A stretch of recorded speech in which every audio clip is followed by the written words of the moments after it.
Dan Burisch is debriefed regarding his early university education at SUNY. In the debriefing, he goes into great depth regarding the scientific procedures employed to remedy the extraterrestrials malady called peripheral neuropathy. Also, Dan describes in great detail the protocols that were in place for navigating the biocontainment area in Area 51S4 at Papoose Mountain, 10 miles south of Groom Lake proper. He also mentions Bob Lazar's participation in the same facility where Dan worked for over 10 years. In order to give the audience a point of reference of what a biocontainment facility is like, he refers to several popular movies. The main one is Dustin Hoffman's excellent portrayal of a biowarfare expert in the movie Outbreak. Therefore, we are showing these clips with the acknowledgement of Warner Brothers Home Video.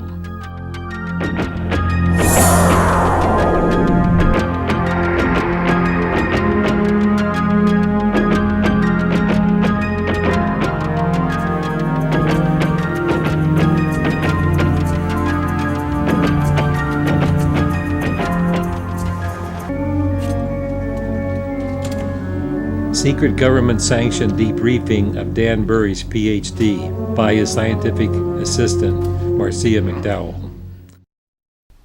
Well, tonight is an interesting kind of a night because we're going to start to have a chat about your last bit of time at SUNY. Right. And what exactly you were learning and how it applied to your work at Area 51S4 and ultimately your work with the JRod. Very fine. Before we get going, I think it's appropriate history-wise to give a very short reading from the Brookings Institution statement. And I hope to God that they were wrong. They wrote so many years ago, anthropological files contain many examples of societies sure of their place in the universe, which have disintegrated when they had to associate with previously unfamiliar societies espousing different ideas and different life ways. Others that survived such an experience usually did so by paying the price of changes in values and attitudes and behavior.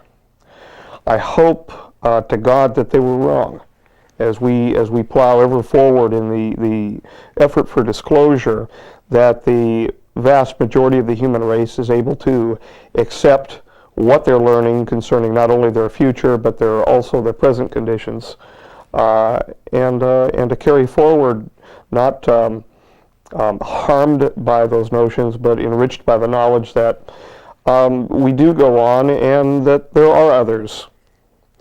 And with that, I think we should probably move into what we're here for. All right. So we're going to start off and talk a little bit about your experiences when you were earning your PhD.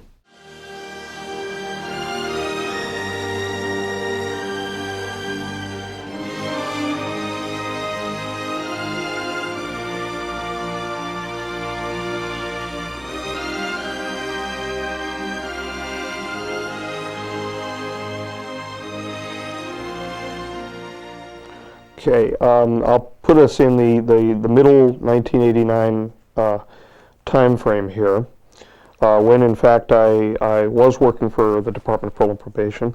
I was also in between dealing with several professors from the State University of New York at Stony Brook. Among those, of course, was Bill, who was my faculty advisor. Now, at that time, I'm not certain whether or not Bill was on permanently with the faculty or not, as he would never meet me in an office.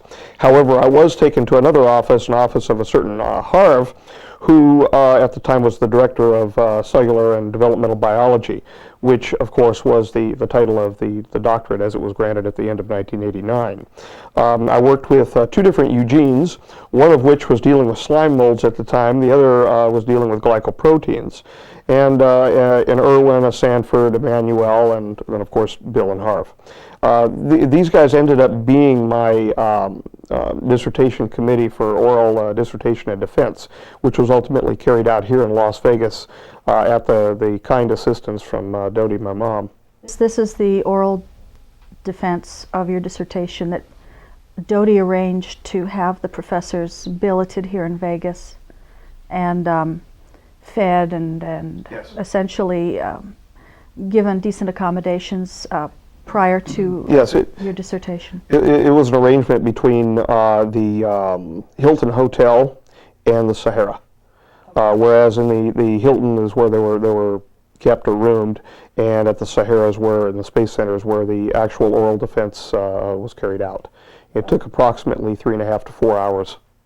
The Space Center, you might want to clarify, because I think the Sahara, for people who don't know, the Space Center isn't what they might think it is. Well, I don't know, it may not even be there anymore. They've changed the arrangements for the Sahara so much since those days. It may not even be there, but there was a large meeting room, convention meeting space facility, which was up on the second floor of the Sahara at the time that this was going on. It was the farthest east portion of the Sahara, and led out in the backside of it to the loading dock facilities. So it was a large loading, unloading area as well as convention space. And it was just nicknamed the Space Center. Right. I'm not sure if it was named that officially or if it was nicknamed. We always called it the Space Center anyway when I was frequenting there.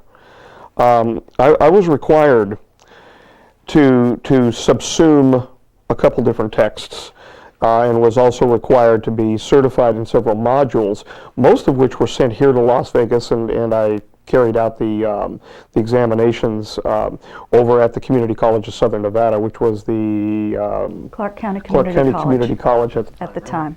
Yeah. Yep. And the rest were actually taken at the State University of New York in Stony Brook, some of which were done inside of the Mendelssohn Library. But more often, I would take these certification tests actually outside in the G-Quad. I had 2 people with me that I was under heavy guard, being escorted in and out of there, and was not allowed to speak with the rest of the students, or as any normal student would. Okay. So these people that were guarding you, they went with you everywhere, and they essentially were a sort of blockade against anybody who might approach you. Yes. Yes. In fact, if another student, for any reason, would walk up and try to say anything, there was a couple of those instances. One of the individuals would actually walk between myself and the student and answer the person's question. So I would never actually encounter them. The only student that I encountered, his first name was Quang, and he was in the Chapin Apartments down in the southeast portion of the campus when I had to stay there overnight on just a couple of occasions. I was only there like 7 or 9 times, and that was it. When you say you were taking an exam there, or were you proctored? It was a proctored exam where you were given 2 hours to complete. Yes, and one of the individuals, aforenamed individuals, were actually present with the security staff that was brought with me. And while Quang, the one student that was there at the time, he was present during a couple of them, and in fact, one of the professors looked at him and kind of gave him a nod. So I don't know where he's gone or what he's done or anything like that, but they'd give him a nod, and he proctored one of the exams right inside one of the dorm rooms. Okay. In the Chapin Apartments. But I was not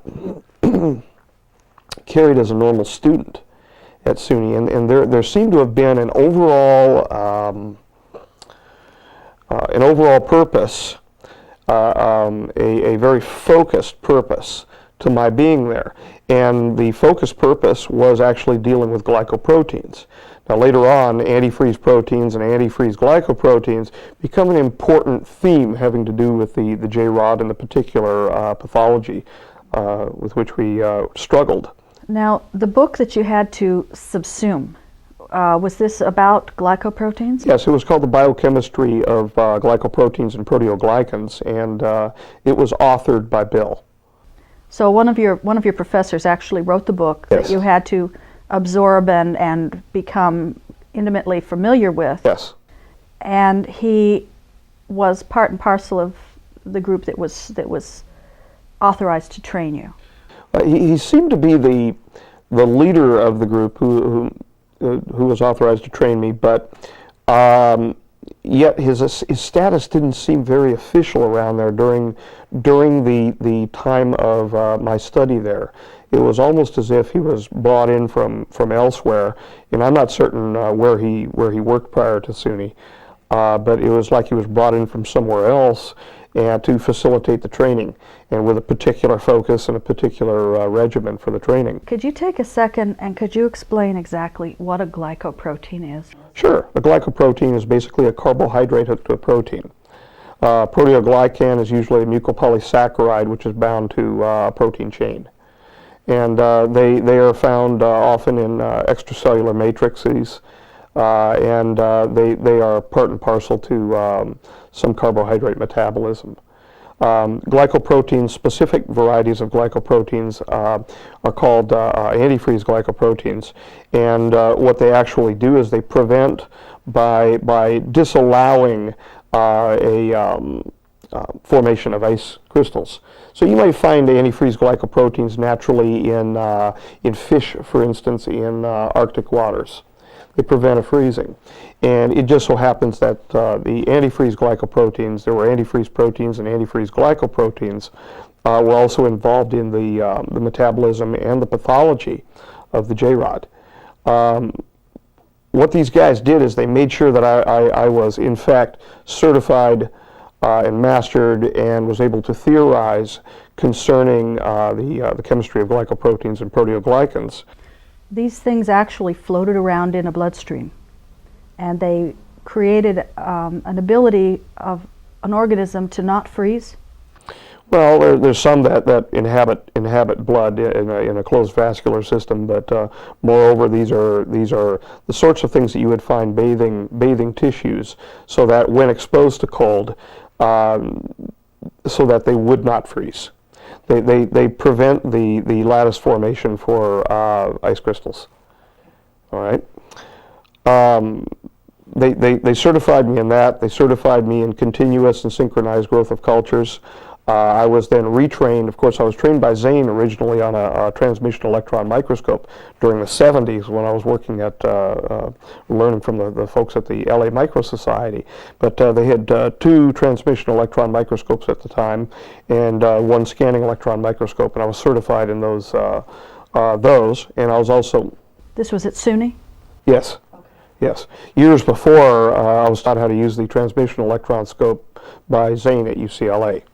And this was during some field trips that we took, and a couple extra trips which were facilitated by the LA Micro Society.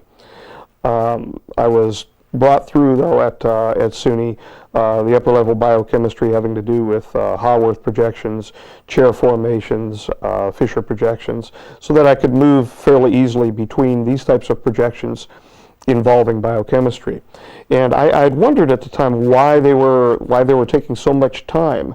Well, later on at S4, we had VRML systems where we could actually move in 3 dimensions with virtual reality, the glycoproteins, in an effort to attempt to ameliorate the condition of the JRod. Of course, we weren't wholly successful. The antifreeze glycoproteins that we worked on were alanine, threonine, alanine tripeptides, and that was a disaccharide. They had a disaccharide which was attached to a threonal residue. Residues are basically things that are left behind on substrates that usually aren't usable. Now there's some residue chemistry which is going on nowadays that may turn that around a little bit, and in fact the residue chemistry involving montmorillonite and our research with the lotus. Yeah. They also had me certified in dealing with detection chemistry, and the detection chemistry that we were working on was immunoelectrophoresis, radioimmune precipitation. We worked affinity chromatography, and then the blotting systems like Western, Northern, and Southern blotting. It would probably be a good idea if we just went over each of these types of systems, really just kind of briefly, just sure. Give an idea of what you're talking about. Okay, these are our biochemical systems, biochemical testing techniques which allow a person to detect a particular type of protein or protein interactions. In affinity chromatography, for instance, we had an immunoabsorbent inside of a container, and on that immunoabsorbent would be attached a particular form of antigen. This particular form of antigen would be specifically targeted to what we were trying to pull out of the chemical we were testing. Okay. So then we would do a pour of that chemical through this tube, if you will, that had the immunoabsorbent with the antigen on it, and that antigen would then be selectively attached by the particular type of, and we were looking at immunoglobulins at the time, the particular type of antibody that we had, and the particular type that we were specifically looking for. And the particular type that these guys actually trained me for was IgA, immunoglobulin A, which is almost counterintuitive because IgM is that immunoglobulin which is found in higher fractions in a normal human biochemistry, normal human immune system. But they were targeting specifically for IgA. And this is kind of why I'm saying it's counterintuitive, not just because of the lack of the IgA, the lesser percentage, lesser ratio, lesser fraction of it that you would find in a human being, but it was in fact IgA that became the immunoglobulin of interest having to do with the JRod. And you'd say, well, that's not counterintuitive. They focused on that. Yes, but when I got to S4 and when we were actually working on the JRod, these guys weren't thinking about IgA. Now, no, they weren't lying to me or anything like that at the time, because these guys were in the middle. The AQJR1 program was in the middle, dealing with the genome of the JRod and how there were translocations involving the genome and the reduction of the chromosomes. This was the original team that was there when you got there. Well, it was the extant team which was there. There were a couple prior to that, but we never learned much about them. But the team that was actually in place when you got there was working on genomic considerations. Yes, they were. And when we came in, and Steve was looking to me for some ideas, I suggested to kind of turn it upside down, but we'll get there. Immunoelectrophoresis is a method that we use to separating these antibodies, these immunoglobulins, by virtue of a charge. And depending upon, we would run it from a negative to a positively charged side, and the immunoglobulins would move along and then become selectively attracted to particular targets and antisera that we would put along the side of the runners, basically, their little tracks. Radioimmune precipitation is a method that we used when Western blotting would fail. You'd say, well, what the heck is Western blotting? Western blotting is a method whereby you can run what's called an SDS page system, a sodium dodecyl sulfate polyacrylamide gel electrophoresis system. And the purpose of that is to identify the abundance or the amount of buildup of protein. Now, when you are doing this and you run a page system electrophoresis and add a nitrocellulose bed in there, and then ultimately do autoradiography to tell where the positions of little bands are on the proteins, depending upon weight and time of travel and charge. But this wouldn't always work, and the reason why it wouldn't always work for us is that I'm kind of jumping forward to S4 here, but some of the proteins that we were dealing with would degrade too quickly. And so the radioimmune precipitation test would be used instead. Now, I was certified for doing both of these at SUNY, and they had some earlier methods, but we put little higher class methods having to do with the dialyzing and the affinity chromatography and things like that. But in any case, we would label using a radionuclide of sulfur and the methionine, I believe we used, and actually produced targets inside of the cell depending upon protein. amounts that we were looking for. The northern and southern blotting, this was actually named after, I believe, a person called Southern. Yeah, I know. But that's a name game that went on in Then biochemistry. there was the eastern and western. Right. Well, we have the western blots. The western blot was that Right. low quality. The radioimmune precipitation that we worked with was able to detect as well protein-protein interactions and also give us an idea of the rate of protein synthesis. And that becomes extremely important, especially when you're targeting to reduce protein synthesis by virtue of reducing the expression of a particular gene, and it becomes important on that level. But the northern and southern blotting has to do with detection of RNA and DNA. And what we would do is run an SDS page somewhere similar to the western blotting, and then do specific targeting of the DNA and the RNA present. And we could actually get very good subfractions that could be later on PCR'd or reverse PCR'd, so that we could look at actual sequencing of the DNA. So that gives you an idea of some of the fun stuff that we were dealing with. This was going on while you were at your periodic visits to SUNY, and the rest of the stuff was being sent here in module form. Yes. And you were doing that concurrently while you were working at P&P. Yes. Let me pull us back a little bit to give us a little timeline here, 1988, 1989, 1990, when things started really picking up. Of course, when I say 1988 is right after 1987.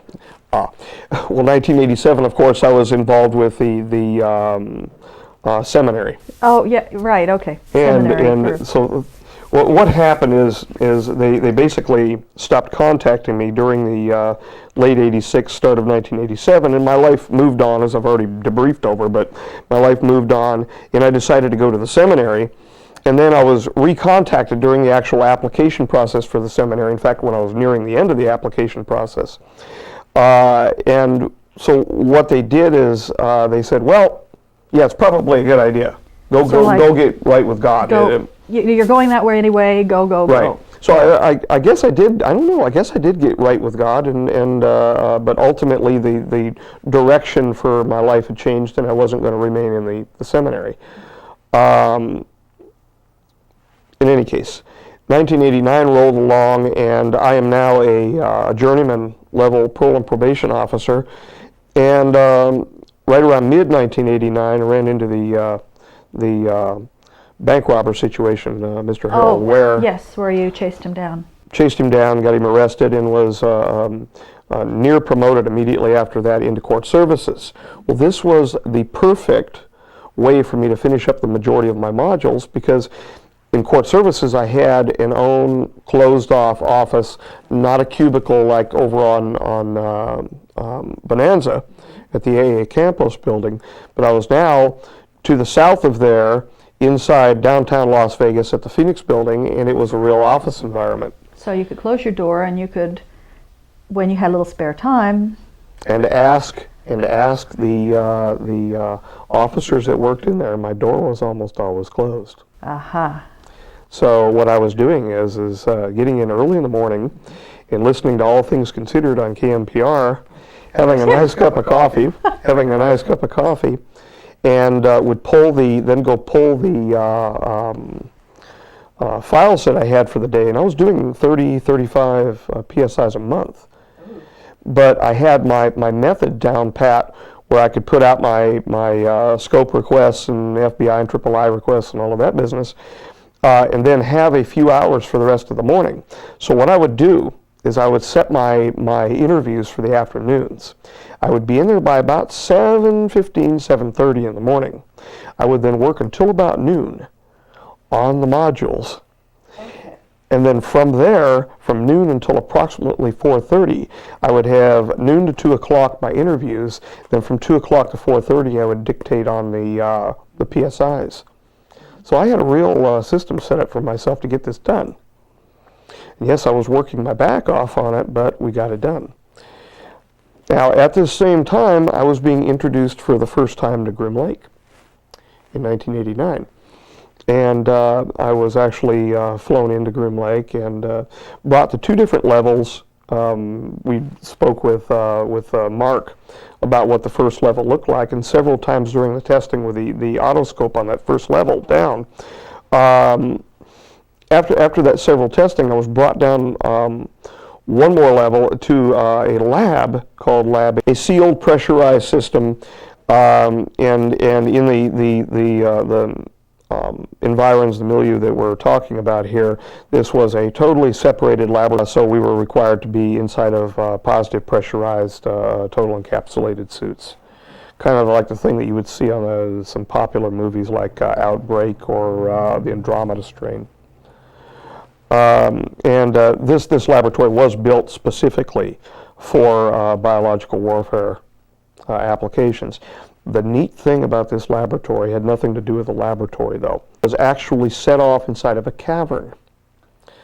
And there was an area to the north, I believe it was, of where this laboratory was located, that had a huge elevator system, almost like the sort of elevators that you would find on a flat top, on a naval aircraft carrier. Essentially the whole moving. Right. Mm-hmm. And I watched this brought down a couple times, and there were in fact weapons platforms and aircraft on it that would be moved farther down into the cavern. So they actually have underground working areas up at Groom. Mm-hmm. So the report that there are caverns there are very accurate. The report that there are caverns there with little EBEs running around is it's nonsense. It's fallacious. It's nonsense. Now in 1990, I also had my first trip to S4. Okay. Oh boy. Now during this time, I was also penning with Christopher LaPierre an automated biological laboratory experiment for NASA, right, which B.I. Edelson actually had written me a letter and approved out of NASA for the use of Euglena viridis in the automated biological laboratory environment. And I received a nice letter from them saying that they anticipated its usefulness. So, in 1990, going back to 1990, I was officially told that I was assigned to the DIA, Defense Intelligence, which mattered not to me because I was still just doing the microbiology. I've been assigned to the DIA, I've been assigned to the United States Navy, the United States Marine Corps. I think for a while they assigned me, I don't know, I mean, they could have said I was part of the Roman Navy and it would have been fine with me. Because I just did what I did. I did what I was trained to do, and that's work on bugs, ultimately for them, for the military. And I did what I was trained to do, being a microbiologist in concert with the AQJR program.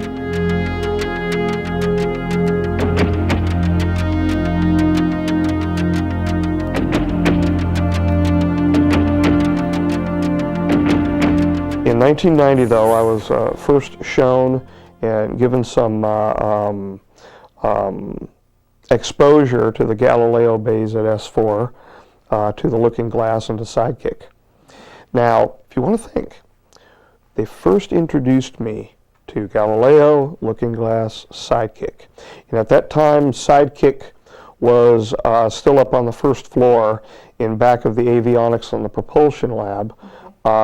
Just next to the nine bays where the discs and planforms set. During the entire 3.5 or 4 precious months that Mr. Lazar, precious little months that he was there, he was shown approximately the same thing. Now, I was shown this for nearly a year. That it was Galileo and Sidekick, and we're not going to get into Sidekick and for the weapons R&D issues, and Looking Glass. That's all I knew really existed at that facility as well, because in between when they needed me to do biological work, I simply wasn't taken to S4. I remained at Groom, 2 floors down, and was doing the biological testing work at Groom. Now, meanwhile, they're telling me that the S4 facility is called Paiute Mesa. Paiute Mesa. Right. Right. I had no clue that it was even called Papoose.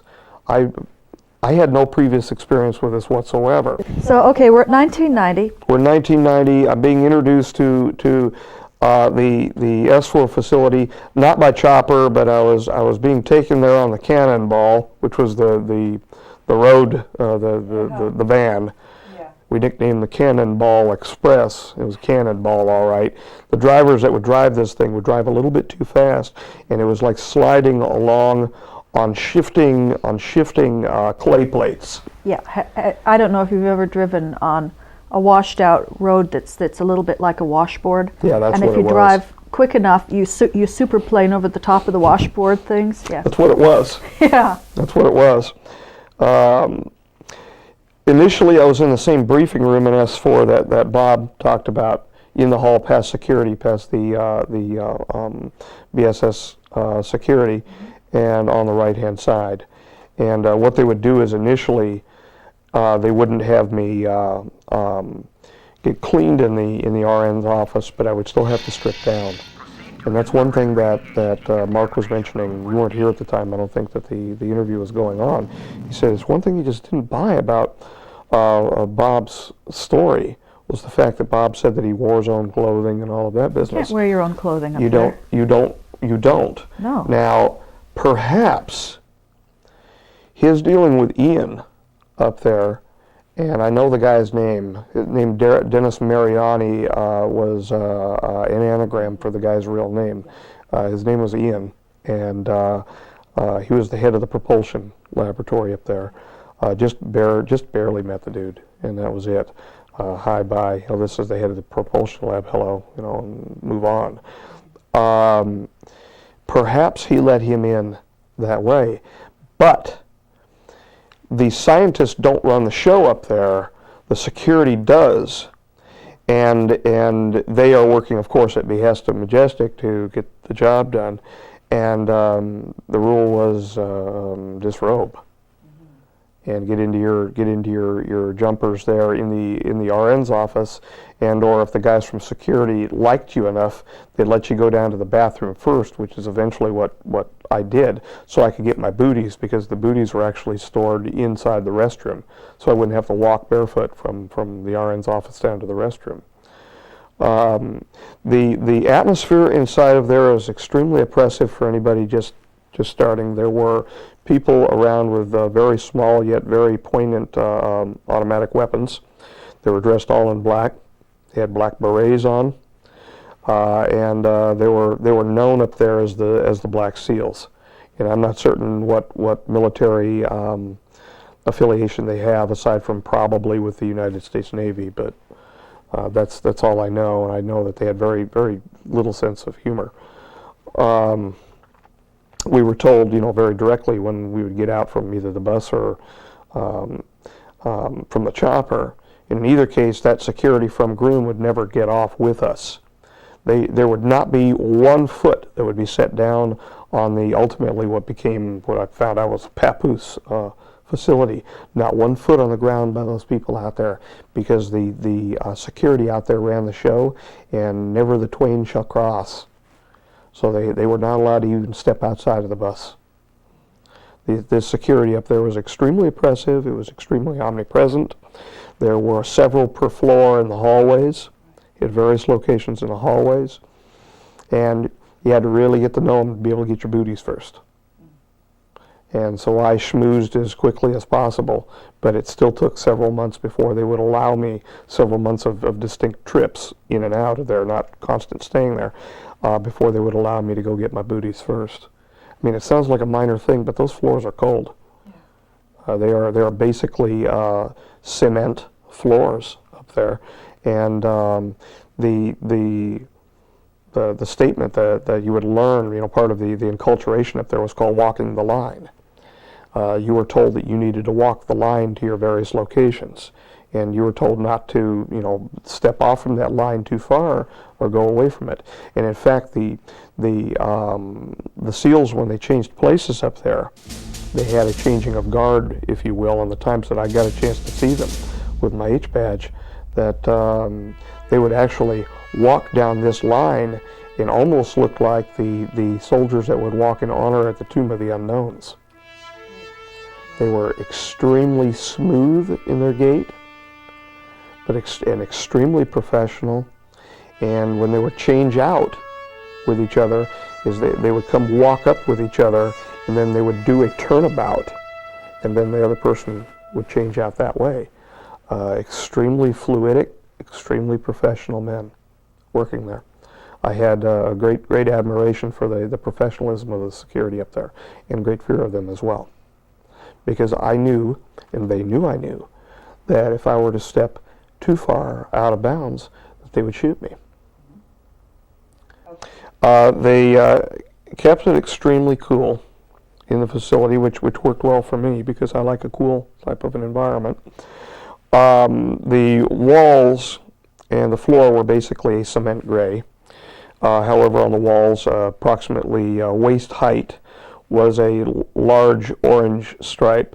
And I was never told why they put an orange stripe on there, but it was a god-awful looking thing.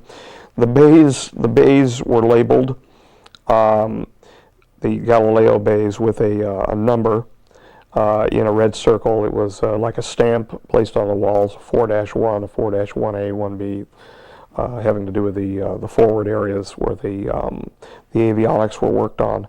I'm wondering if Bill Uhouse was actually down in there, because if so, his son and I will have some direct correspondence with, one-for-one agreement with what he saw. And that's something that was peculiar. In Bob Lazar's description of the bays, he never mentioned the diagnostic working area, which actually goes down and out under and actually outside of where the preformed, prefab type hangar doors were on the side of the mountain. It actually goes under that area, in front and under. So if you're standing in front of S4, you're standing on the top of the 4-1A diagnostic area. Yeah, and that wasn't in any of his drawings. Maybe it's a holdback to find legit persons or. Well, ufologists, from what I understand, do that all the time anyway. They hold back a certain amount of information that would then be confirmed by another real experiencer in a particular laboratory.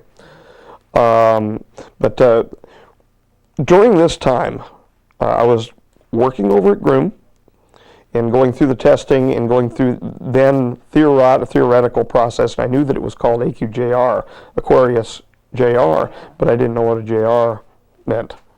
So I thought it was like Junior, like Carl's Jr., Aquarius Jr. I didn't know. I didn't have any idea.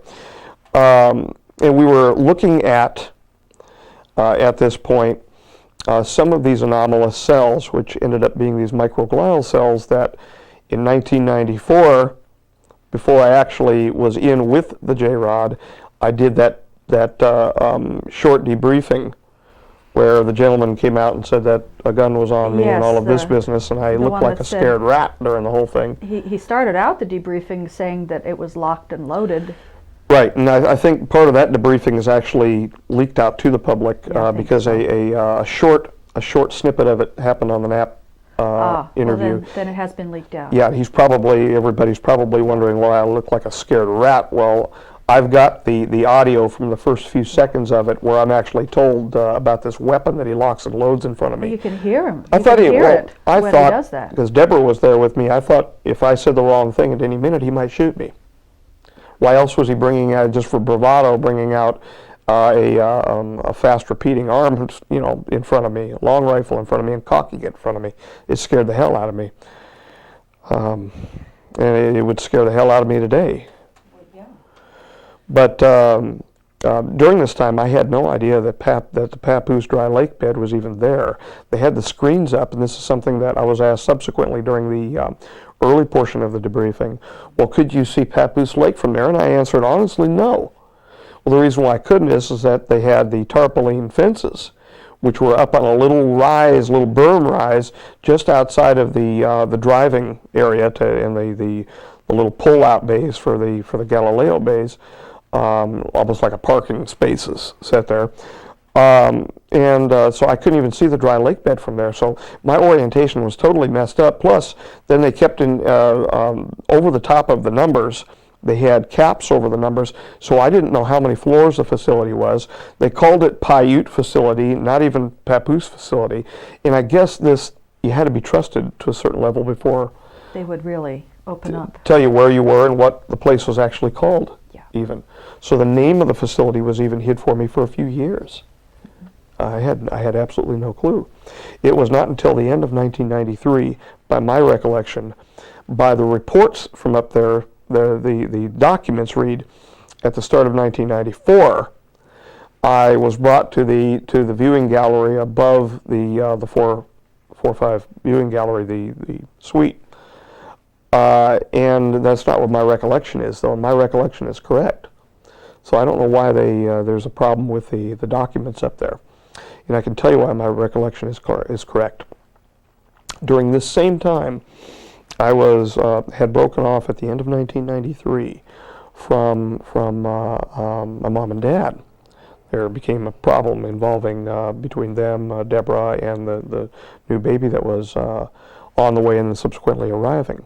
Well, she brought me a package to the time office area where I was sitting doing basically nothing, and she stared at me and said, "You're not Danny. You're not Danny," because at that first time, it was the first time ever I was shaved bald. Straight Okay. razored bald. And the reason why I was shaved bald was so I could fit into the suit with the suit ring. Now this was in late 1990. This was late 1993. 93. Now, had you already been fitted into the suit at that point? No, I was being fitted at that point. You were being fitted at that point. I was being fitted. Okay. Because the suits which were contained down in the floor level were different than the positive pressure total encapsulation suits that we used in the pretend biocontainment level 4 and level 3. Mm-hmm. The containment areas that they had ultimately, when I was brought down to those areas, went from biological containment 1 all the way to biological containment 4. Technically, it's supposed to be a totally separate cabinet laboratory, but they actually had the name Pretend over the decon facility at the back of the laboratory. A sign, a joke. It said, pretend you're leaving this facility now, instead of just walking around the corner into another lab. It's a weird sense of humor up there, like the white rabbit above the looking glass facility. It's strange. Yes. Cooking for Nevada above the food storage area. Storage area and this food service. It's kind of strange. And they actually had the boxes put off where, if you look at the room, it actually looked like a state of Nevada. They had this thing. It's just weird rituals that go on in these SAP facilities that you wouldn't think would happen. But I don't know. Maybe it's insanity under the pressure of the security. Well, it's something, because it has to be, or people would just kind of they would just lose it, because without that little bit of humor under the pressure, I think they would. It's unbearable, or nearly unbearable sometimes, exactly. And that's why, when we were working inside of it was a BL3 plus cabinet lab, but we called it BL4. We would be plugged in. We would unplug from our and plug into the ones up above. Before you could enter into the laboratory, and let me just give you a little bit of the spec here. From 3 to 4, they had a lift door. The door would not slide from side to side. It would go up and down into the floor, and then you could walk into it, and it would close up in back of you. It was easier to detect any leakage problem. That's what the rationale that I was told was used, because gravity would normally pull something downward, whereas gravity would not pull it from side to side, and there could be a very small pressure leak in there. And because this was a positive pressurized laboratory, they would bring us into an antechamber, drop the one. We would then enter into the antechamber, it would raise, and then the second one would drop, and we would enter into decon. As soon as we would enter into decon, we were already suited in this little gap area, and we were plugged in and receiving O2. Well, it was a mixture of gases. They had it was a compressed air. Mm-hmm. They didn't have us working with standard O2. No. It's too bad they didn't with helium, because then we could all sound like Mickey Mouse. No. But anyway. So they had a we standard mix. Right, we were already plugged in before we would go and get washed off on our suits before we would step into the cabinet lab. They would actually rinse us off before we would step in, and we would go through the pans and all of that, the decon pans, for our white booties that we were wearing then. Mm-hmm. The tubes would retract. So then we would be free to move about inside of the cabinet lab. Now, there was only supposed to be 2 of us in there. Yeah. Oftentimes there was 4, because we would break the rules to get the job done in the amount of time that we had. We were extremely pressured in the amount of time, and it was their rationale, surveillance's rationale, that being that there's no joking going on, being that it's all productive time, there should be no problem getting the work done. So when we began joking, we would hear, please get back to business, gentlemen, over our number 1 mics. And I touched myself here because we had a belt that would go around us outside of the suit that had our communication systems, and we had a number 1 and a number 2 system. The number 2 would strictly go into the surveillance and security, and we were supposed to be working on that if there was ever an emergency. Well, if there was ever an emergency, we were going to die anyway. So it was almost a joke, but that's the way they had it set up for biological warfare, I guess, protocols, and they just carried that over for us. And that's like the blow-off. The evacuation. Yeah, the evac ones. Yeah. Number 3, for God's sakes, would go to the same blow-off that the incineration the incinerator was hooked to from level 3, and so you couldn't get in the damn thing anyway because it would be too hot. But if they ever filled it with a gas and melted everything down, they had emergency blow-off vents for the pressure. If you're trying to escape, you were escaping up the same tube that the blow-off pressure would be going through. So either you were going to stay there and be melted, or be blown out like a marshmallow, a toasted marshmallow out of the blow-off tubes. You were going to die one way or the other. So, but we would joke inside of the cabinet lab and move around in there every once in a while when we had to move around each other to go from the one cab to the second cab. There were almost like vent hoods, positive pressurized, but they were glove box.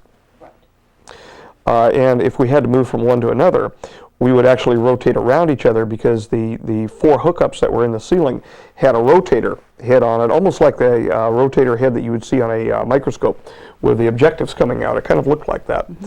And so we would actually have to physically and consciously rotate around each other so that we weren't crossing our tubes, our airlines. And so we would say, okay, rotate, then we would move around and say, we're a hydra. We're a hydra, because we look like this, like a hydra from the ceiling. And so we would walk along and do that, and every damn time they would come in and they would jump on us and say, gentlemen, enough of the jokes, please. We're a hydra. But we're a hydra now. And it was these strange little ways that we would get the pressure off with humor. Yeah. However, when our hands were on something, there was never any joking going on. Mm-mm. So if we had our hands off everything, it was almost constant.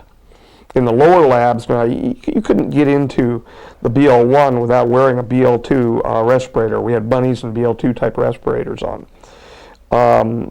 and whenever we were told to hold up for a moment, we had preformed benches in front of us where there were actual handprints that were preformed. Plastic handprints that were called our safe positions.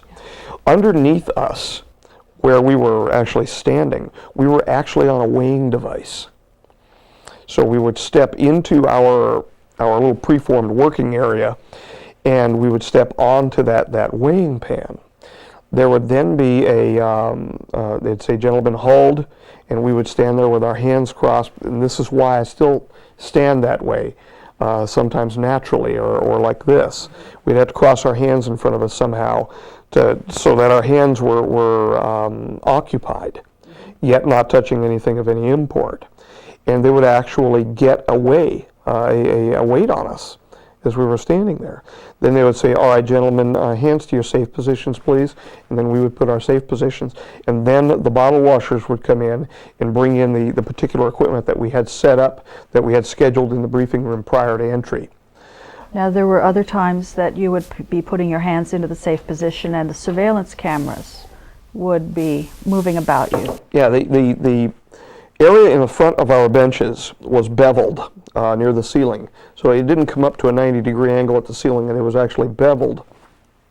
And there were cameras that were both extending cameras as well as rotating cameras in that beveled box, looked like in front of us. Some of the cameras, it was kind of freaky. We joked that it was like a snail, because these cameras would come out and almost extend. It looked like the snail eyes, but it would extend out and actually rotate and take a scan of what we had in front of us, and then would extend back into the wall. These things were clearly a 1970s, late 60s, early 70s vintage product that they were still using in there. However, the other items that were hooked up, the rotating cameras, looked like something that you would find 1980s vintage, a little bit newer. So you could tell that they had done some work in the facility to upgrade the surveillance of the facility. Behind us there was a flat corrugated walking area, and then a beveled trough that would run between the lab benches. And we would actually drop our used glassware, plasticware, anything else that we wanted to get off from our benches into that trough. And then at the end of our working time, depending upon what we were dropping in there, they'd have us go to a safe position if there was any noxious chemicals or whatever, and then they would flood it through, or the bottle washers would come in with their little V-sticks, and they would actually move all of the glassware and everything out of our way. We used things once up there and once only, including the Pyrex glassware. It was once and once only. Unless something, if we're talking about storage of cultures in a Pyrex container or whatever, as long as what that particular generation or culture was maintained, of course it would be kept in the same thing. Biological containment protocols that we actually used, we moved up to bunnies immediately from 1 through 2, and then 3 and 4 was our positive pressure suits. The fourth biological containment area was basically designed for exotics, and in fact, the only exotics that I saw in there were in fact the JRod tissue. And that was the problem. The problem is that we didn't know even the human genome at that time. It didn't have it sequenced as much as what we do now.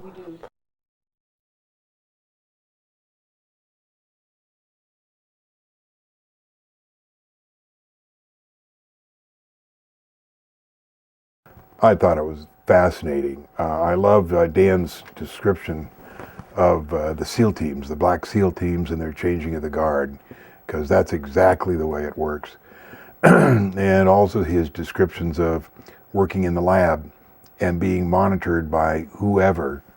And if they get to joking around a little bit, they hear, "Okay, gentlemen, that's enough joking around. Let's get back to work here." All that stuff is so real. It's fascinating. He talks a lot about the scales and being weighed in, and he wonders why Bob Lazar was not weighed in at S4. Well, the reason I think Dan is being weighed in is because Bob, when he was at S4, smuggled a little camera in, one of those little 110 things you used to get at the drugstore. And I think it was Burger King, wasn't it? Yeah, and Burger King, and there was no weighing at that time. They just walked onto the property, and then did their work. And Bob put this little camera in the bottom of a chair. He extruded the aluminum portion and put it up in there, and then he was going to take a picture and bring it out. And of course, he never got it out.